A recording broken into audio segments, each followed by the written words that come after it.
everybody. Welcome to Real Estate 360, the podcast. This is part 2 in our subject to training. Again, this is the training that we do every Sunday. It's, of course, varying topics in the Facebook group. It's called the Real Estate Accelerators group. There's a link to it below. It's free. It doesn't cost anything. You can get in there. You get in there with a lot of students, people that I'm working with and training on all aspects of real estate. More importantly, the things that are working in our industry right now, right? And that training that we do every single Sunday, I do it live, is called Sunday School. And it's inside the Real Estate Accelerators Facebook group. So make sure you get into that. This is the second part of a 3-part training. I had to break it down. It was, like an hour and a half, almost 2 hours long. So I broke it down into smaller pieces, 3 smaller pieces, so you can consume it, right? Without having to try to remember where you left off and so on and so forth. So this is the second installment. There's one more to come. If you haven't seen or heard the first one, make sure you check it out. This is your man, Myles. Please enjoy. Here we go. So let's go into where you're going to find these deals. Okay. We've got pre-foreclosures, right? We've got extended listings, things that are with agent. When I say extended listings, I mean listings that have been on there for 60, 70, 90 days or longer, expired listings as well, right? So let's talk about those for just a quick second, just those 3, right? Pre-foreclosures are probably one of the best places depending on market conditions. They're probably one of the best places.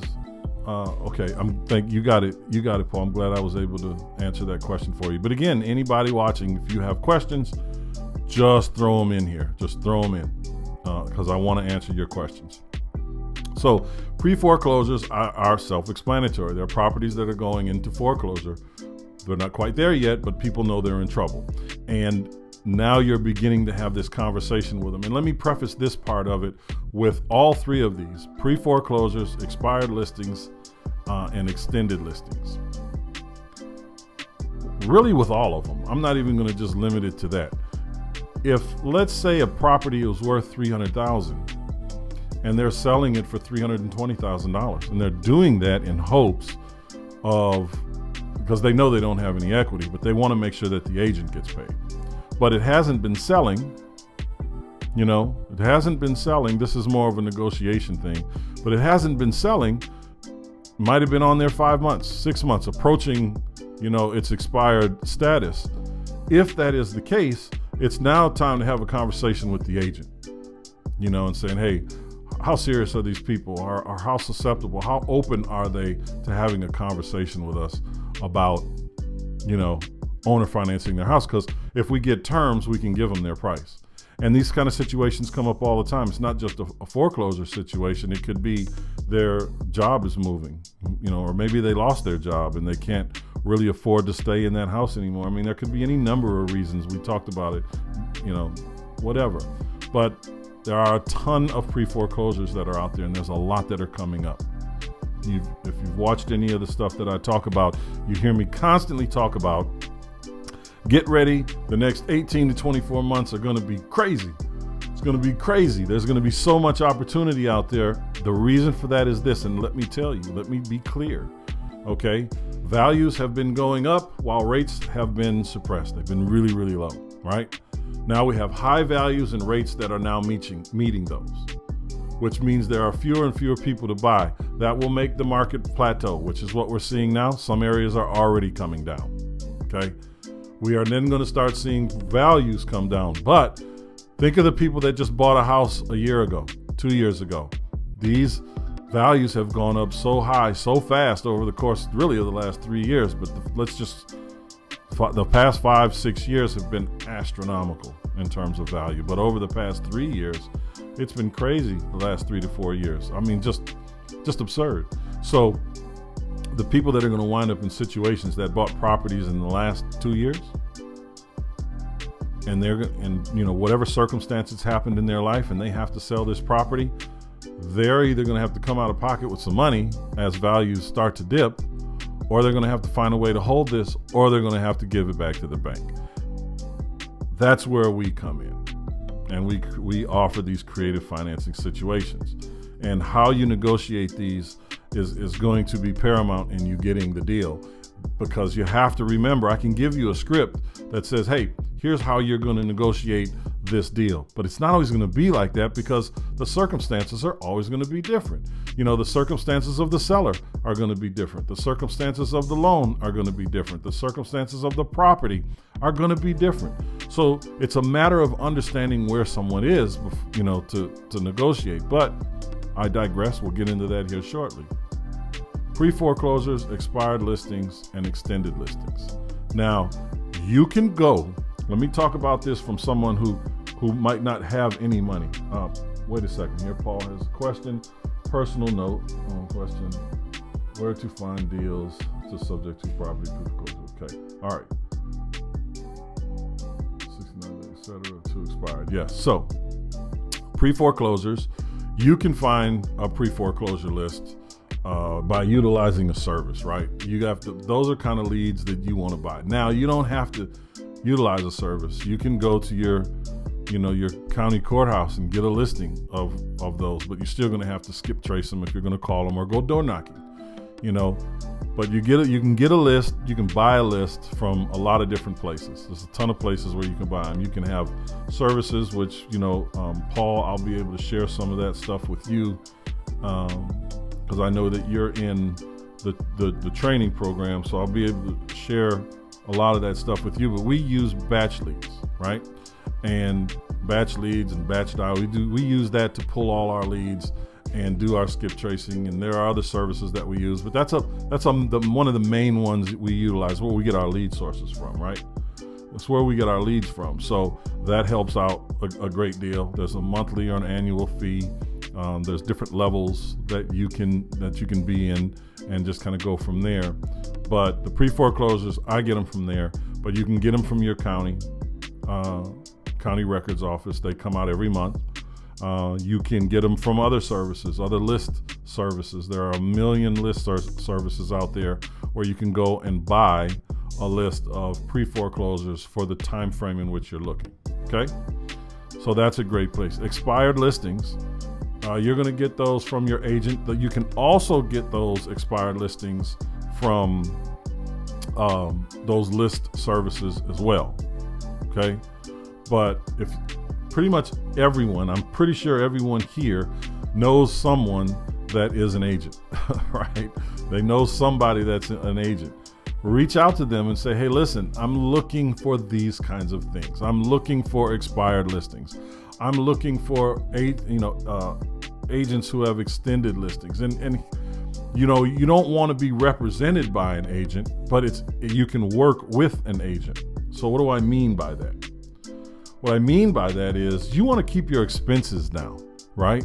You don't want your expenses to be too crazy high. And if you're dealing with a buyer's agent and a seller's agent, that's 6%. If we're talking about taking over a house, because we want the agents to get paid. We'll talk about how that gets done a little bit later.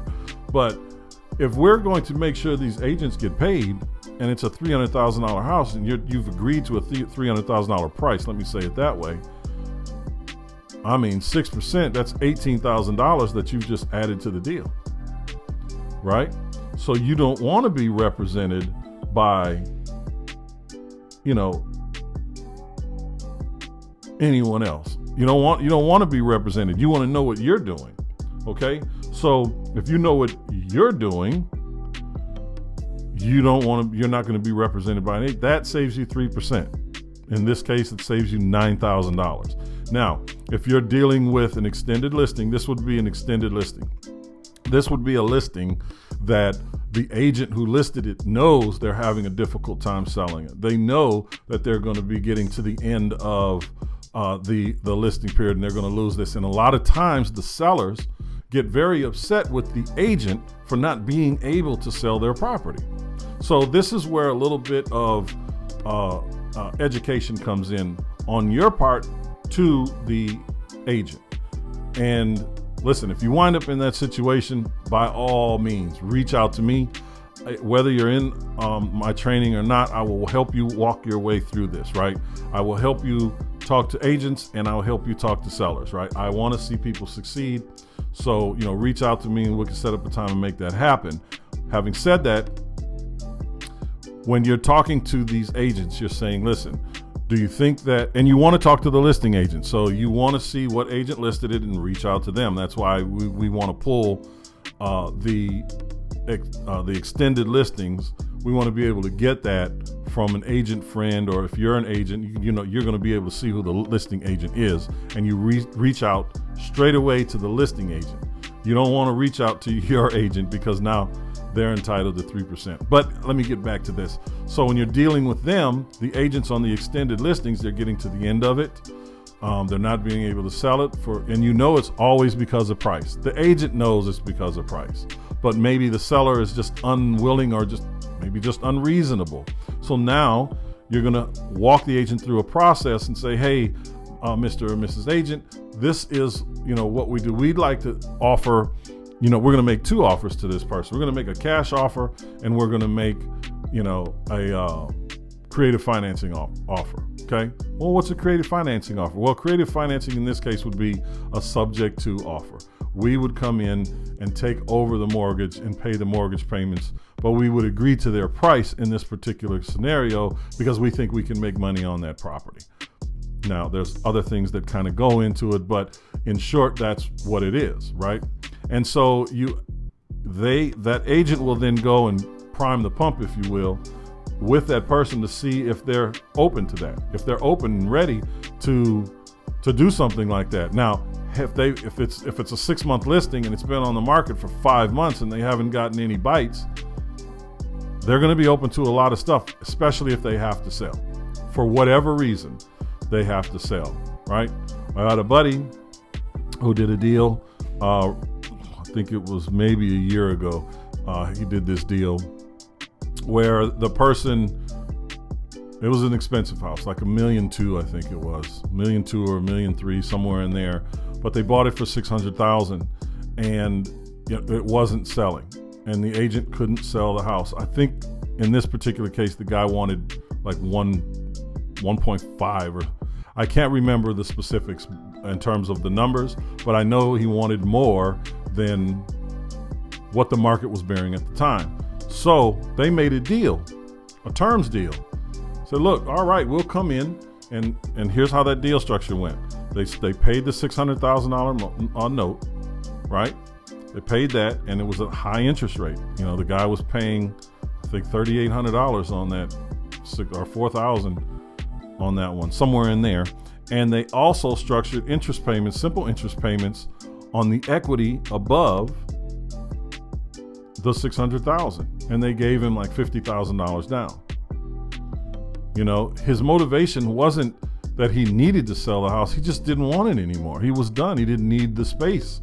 He didn't want all that house, and he wanted to go off. He wasn't hurting for money, and he was just ready to move on. So in this particular scenario, he got $50,000 to go. He's getting monthly payments that are coming in for the duration of their agreement, and the loan is being serviced. We use servicing companies for that, by the way, and a lot of people that are just starting out don't do that. I would tell you, go ahead and align yourself with a servicing company. We can have that conversation a little bit later, but align yourself with a servicing company because it makes it very easy for you to do deals that other people won't be able to do, simply because you have that intermediary in there. And that really is going to be, because of course there's an expense there. So you have to know what your exit strategy is going to be so that you can fully take advantage of it. You can pay for it, right? Okay, so extended listings, that's what you do there. Expired listings are going to come from the same place. You're going to call these people and you're going to say, hey, what's going on? Are you still willing to sell your house, right? Hopefully they haven't lost it. You just don't know the situation on the expired listings. It's expired, again, generally because of price. It's always because of price. Some people will say, well, it's not really the price, it's because it needs work. Well, that's price, right? They're asking for more money, too much money based on what the property is actually worth in its current condition, in the current market. It always comes down to money. It's always coming down to money. It doesn't matter if the house is in perfect condition and they want too much, or if it's falling apart and they want too much. We all heard those stories over the years. I mean, we deal with these people all the time. We deal with people that are so unrealistic, because they're looking at Zillow and they say, hey, this house sold for $260,000 around the corner. Yeah, but that's fully renovated. Let me show you what that looks like. And then I show them what their house looks like. And, it's not the same. But that's a whole nother conversation, So you have to know what you're dealing with as it relates to that. So, all right. Now, going back here, another thing that we really like is tired landlords. Oops, I didn't want to do that. We like tired landlords. Why do we like tired landlords? Well, we like tired landlords because we can do a lot of stuff with them, right? Sometimes they don't want to sell the property. Sometimes they do. Tired landlords are like, look, I'm tired of, especially coming out of COVID. They weren't getting any rent. It was a real problem for a lot of people. So that gave us an opportunity to come in and say, hey, here's what we'd like to do. Here's what we can do. And by doing this, it gives them, maybe, depends on the terms, but it'll give them the cash flow that they're looking for, right? We dealt with one where we picked the property up for $140,000. We picked it up for $140,000. It needed about $20,000 worth of actual work, maybe 15 of actual work, clean up paint, changing locks. There were a couple broken windows, things like that. We turned it into an Airbnb. We partnered with someone else on this, and because we do a lot of partnership deals. So, and by the way, just to throw it out there, if you have deals that you'd like to partner with, reach out to me. We love to partner with people on deals, whether you're bringing the deal and you want to sell it, or you're bringing the deal and you're looking for a partner for one. It doesn't really matter. Let's have a conversation. But tired landlords are a great place because they're tired. They're sick and tired of it. They wanted the cash flow, but it's not really working the way they wanted it to work. It's just one thing or another. It's crazy business for them. So we'll go to them and we'll do things like, not just in subject to, but we'll do the subject twos with them, but we'll do long-term corporate leases with them as well. They're basically subject to deals, but we're presenting them in a manner that makes sense for them. And depending on how long they've had these properties, whatever we're paying them is solid. They're getting money every month towards their lifestyle, towards whatever it is they want to do. So tired landlords are a great place for us, for wholesale deals as well as subject to deals. So never get past that at all. Now, the next one that we really like is PPC, or pay per click. Pay per click. Now, these are paid ads that we run on Instagram and Facebook. Pretty much that's it. We're just starting in some other places. We do a little bit of Google, but it's pay per click. And we have ads that are running in the markets that we service, the markets that we work in, and we don't have to spend a ton of money in doing those. We made the commercial ourselves, edited it up into 30, 45, and 60 second spots. And we put it out there and we just let it go, right? We just let it go. We actually have 3 commercials and we'll switch them up so that they don't get sick and tired of seeing, me all the time, So I got one of my partners, Steve, he's done one, and we've got another partner named Cody who's also done one, and we will switch those up, every 6-7 weeks or so that they just, they're not seeing the same thing, but they're seeing the same logo. They're seeing the same imaging, the branding aspect of it is happening. And so they can go in and pop in their information, and then we have one of our VAs reach right out to them. So, because when they're calling, if they're calling you, they're calling someone else. Okay. And if you're like, oh, I'll get to them tomorrow or the next day, they are gone. Okay. They're on somebody else's hook. So you want to make sure that you're on top of that, and you stay on top of that by, following up, taking the calls. Now you might say, look, I don't have a website. I don't have anything like that. What do I need to do if I don't have anything like that? How is this going to work for me? Well, maybe you don't, but on Facebook and Instagram, they have forms. They're called Insta forms. And once that form is filled out, You can either log in and see that, or there's a service that you can get for little or nothing called Zapier, and it will zap you those messages right over to you, right to your email, so you know instantaneously someone has filled out my form.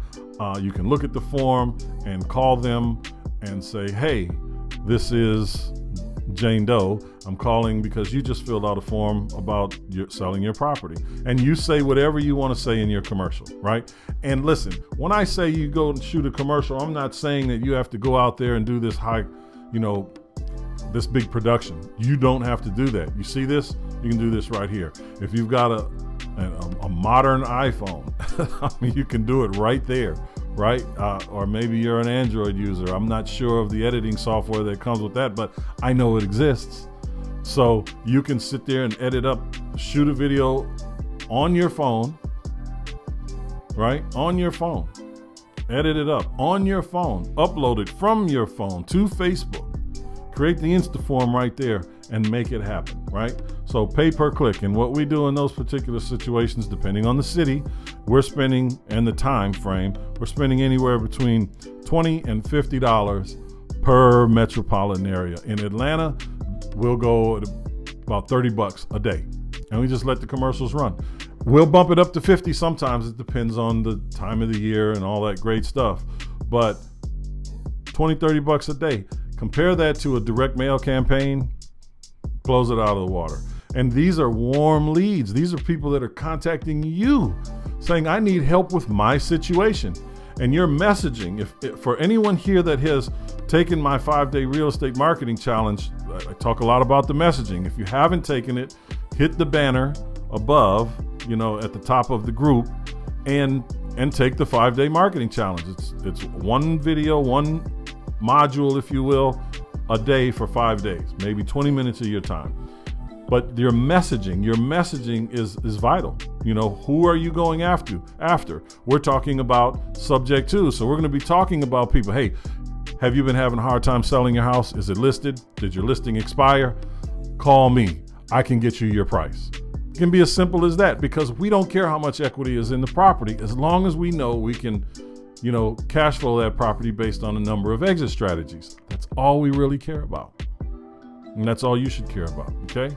So, getting back to what we're talking about here, okay, so we talked about pay per click a little bit. That's where you're going to find them. We get them there. No equity deals. We just talked about that. Door knocking and wholesalers.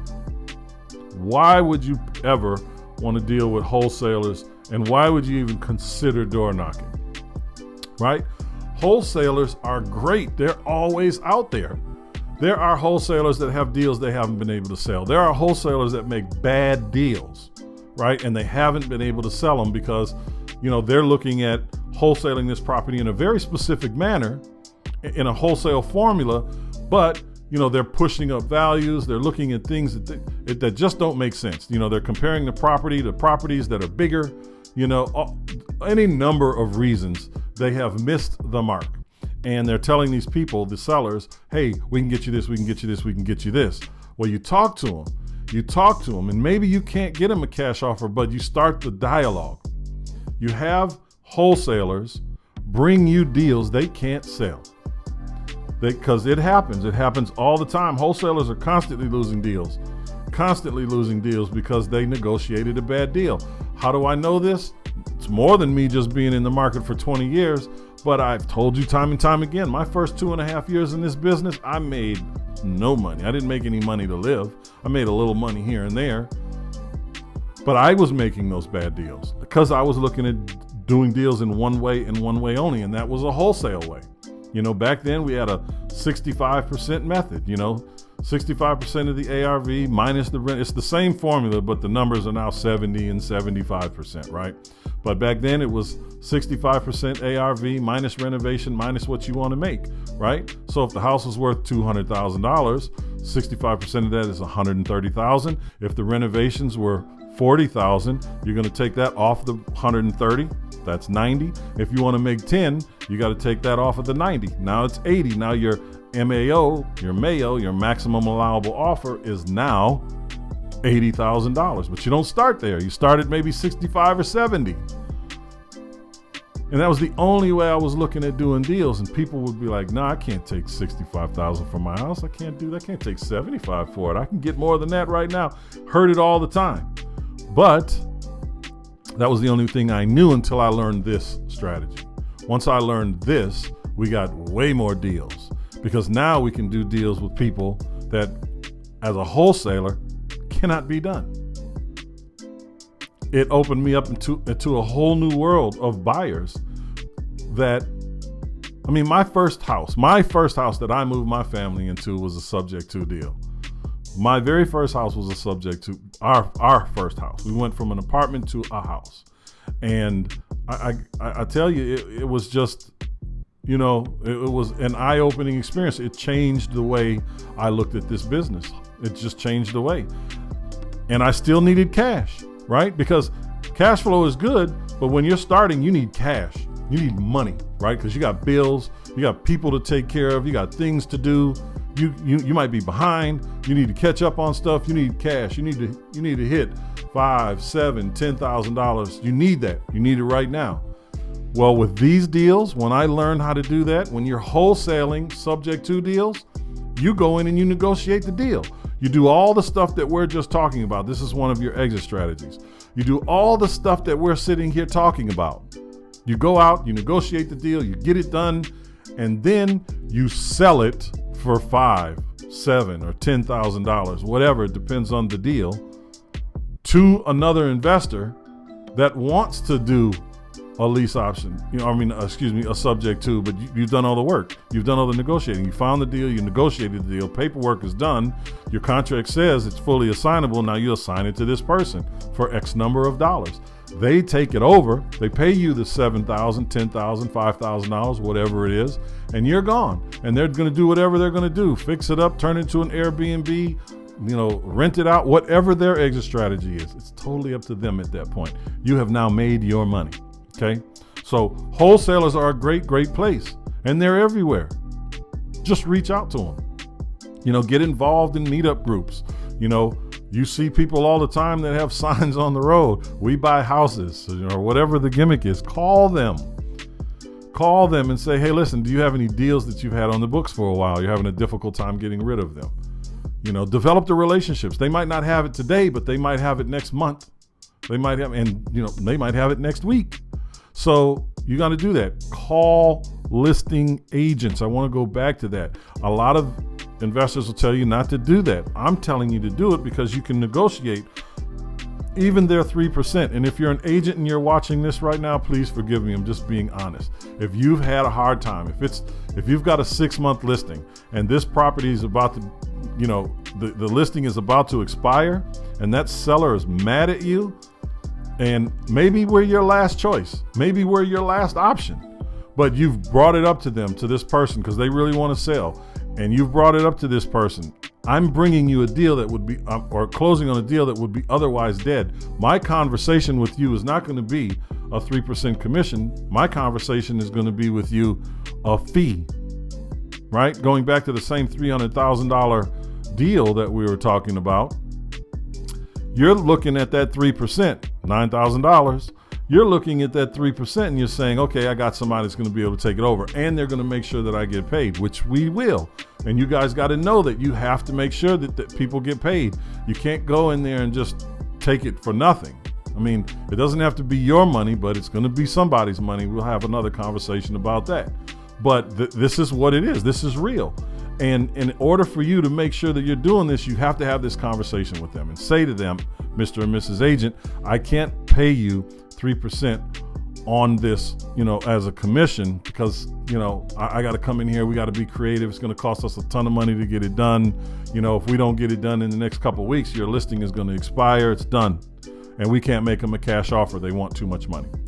But we can offer them terms and give them their price in a creative financing scenario. Instead of 9,000, would you take, instead of 3%, would you take 1.5% before this deal expires? Because it's about to expire. And it's a bird in the hand beats 2 in the bush for them. So I might negotiate that deal down to $3,000 or $4,500. It's a lot better than the 9,000 that that we might have had to come up with. And for the agent, it's better than waiting another 30 days or 2 weeks and losing that commission, any money on that deal altogether.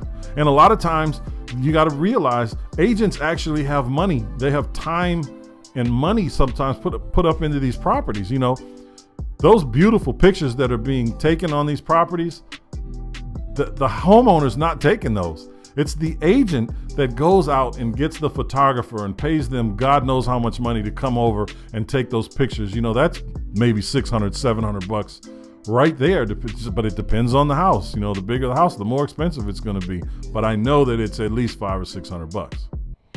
They're spending that money. They've got time, gas money, going back and forth. The time that they negotiated doing this deal with the person. I mean, all that accounts for something. And I think you'd be foolish to discount that agent. You'd be foolish to discount that agent. You'd be foolish to try to wait 2 weeks for them to go away and you can come in and you'd be foolish to lose an ally for the future. You'd be foolish as an investor to do that. Absolutely foolish. But there's nothing wrong with you negotiating that 3%. But don't cut them out. Don't do it. So deal with your wholesalers. And then there is door knocking. You know, now this is something that a person is going to do when they have time. And it is effective. I have a gentleman that I've been working with for years. One of the very first people, let's see, now it's been 6 years, almost 6 years now, that he and I have been working together since 16. Yes. So 6 years we've been working together. And he was from New York. So we walked him through his first deal in New York. He didn't want to live in New York anymore. He wanted to get out of New York, but he needed money. It took him 7 months to do his first deal. Now, he was in the city. He was in New York with no money. And he's door knocking, going from brownstone to brownstone in Brooklyn, because that's where he lived. And it's just a matter of someone liking him more than they like the other person. And he got the property under contract and immediately sold it to someone else that has probably been hounding those people down as well. Sold it to someone else for $100,000. $100,000 assignment fee. Now we are talking about, you know, $1.5 million, $2 million, $3 million places. So they're not cheap. They're not cheap at all, right? So even 6 years ago in parts of Brooklyn, these places were $1.5, $2 million. So he got $100,000 and he took that $100,000, came down here to Atlanta, and he's been down here ever since. And he door knocks. That's all he does. He doesn't do any direct mail. He doesn't do any cold calling. He does door knocking. And then he follows up. He door knocks. And he does 5, maybe 6 deals a month. You know, we sell a lot of his deals for him. You know, so he's doing a ton of deals just from door knocking but that's all he does. And he's gotten very, very good at it. I know a lot of people don't want to do it. That's the last thing they want to do.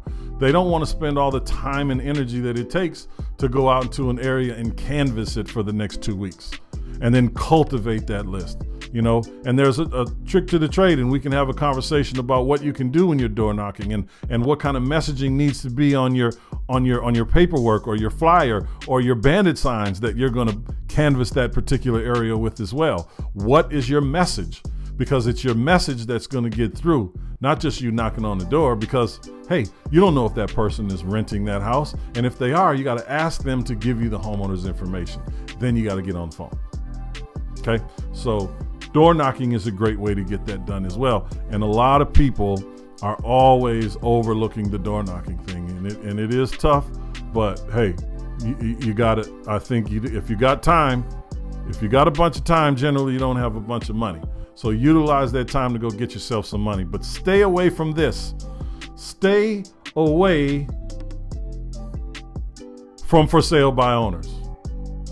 Why would I say stay away from for sale by owners? Hold on, let me get this. Michael has a question here. Mr. Gonzalez, do you do commercial properties as well? Absolutely, we do commercial properties. You know, it can be multifamily, it can be retail space, it could be mixed use space, it could be land, you know, it can be warehouses, could be whatever. It could be a store. It could be a business. I mean, it could be all kind of things. It can be all kind of things, man. So yes, we do commercial properties as well, commercial land, whatever. You do it all the time. You know, these are things, and if I'm being honest, in the commercial space, you know, in New York, for instance, I mean, and it happens in a lot of other places, but it is, Manhattan in particular utilizes this strategy, right? They don't call it subject to their long-term 99-year leases, right? They're master leases is what they're called. But you can leverage master leases. You can get loans against them in commercial space. I mean, Michael, I can go on and on about that, you know, on and on about that. But, you know, you guys know the Empire State Building, when it was purchased last, it was purchased on a 114-year master lease. Go and look it up. Donald Trump bought most of his properties on 99-year leases. You know, the families that own that real estate have no intention on ever really selling. So that's a whole nother conversation. These are families that came over on the Mayflower. I mean, they've owned real estate for a long time. Okay, these descendants will never sell that real estate. Why would you sell anything when you have real estate on a place called Billionaires Row? So, yeah, you're welcome, sir. You're welcome. You're welcome. Paul, what did you say here? Paul says, okay, all right, I'll get to that. Okay. I do have an elderly lady who has a mobile home she wants to get out of. All right, so mobile homes are going to be a little bit different, right? Because depends on the state. Like in Nevada, I know you're in California, but in Nevada, there are rules and licenses that you need to get. So I hate to say it this way, but you have to know how to, without spending an enormous amount of money to get those licenses, you have to know how to finagle your way through them legally. Let me just say it that way. I mean, I don't want to sound like I'm giving you a way to, kind of circumvent the law. That's not what I'm doing. You have to understand legally how to get around those things. Now, in California, I am not 100% sure. We'd have to check on that, but I don't think that you're going to need all of those things out there in California. I can have this answer for you by the morning, though. The actual solid answer. I have a friend out there in San Diego who invests in mobile home parks and started off in individual mobile homes. So, and I think we're talking about individual mobile homes. So with the home, I mean, you can do it on the home, but then there is the land. The land is generally leased, rented land, right? So if you have the mobile home, if she doesn't own the land that's underneath it, you have to kind of figure that part of it out as well. Okay. So, and then they have all kind of rules and regulations inside there. You just have to be careful and look at what they can do. And it's not a homeowners association, it's something else, but it's just a matter of having a conversation. That's all. But yes, you can make money there. She's still paying on it. Yeah, you can absolutely make money there, man. We'll just look at it. When you have an opportunity, I'll get you the actual information by tomorrow. But send me the deal. Let me help you analyze it, and we'll go from there. See if we can put that deal together for you.